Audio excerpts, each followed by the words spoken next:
مجھ سے ملنے ایک دن میرے چند دوست آئے۔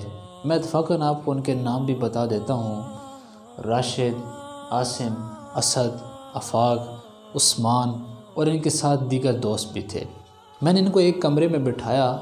گھر میں میرے علاوہ اور کوئی نہیں تھا، اسی لیے میں نے خود ان کے لیے چائے بنائی۔ چائے کے کپ ایک جیسے نہیں تھے، بلکہ کچھ مرر، پلاسٹک، کرسٹل اور کچھ ماربل کے تھے، اور ان کے کلر بھی مختلف تھے۔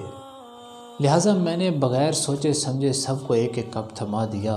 مجھے نہیں پتہ چلا کہ کون سا کپ کس کے حصے میں آیا، لیکن میں نے کچھ دیر کے بعد غور کیا کہ سب دوست ایک دوسرے کے کپ کو بڑی حسرت اور حسد کی نگاہوں سے دیکھ رہے ہیں۔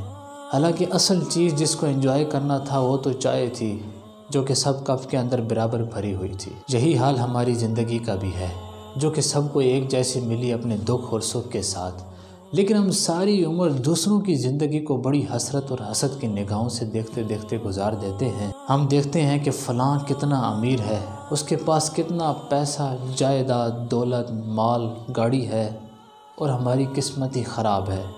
یہ کہنے سے شکوہ بڑھتا ہے اور شکر کم ہوتا ہے۔ یہ دنیا، یہ زندگی محض ایک کمرہ امتحان کی طرح ہے، اور کمرہ امتحان میں یہ نہیں دیکھا جاتا کہ اسٹوڈنٹ کے پاس کون سے برانڈ کا پین ہے اور کس کمپنی کی شیٹ ہے، بلکہ اس میں کیا گیا عمل معنی رکھتا ہے۔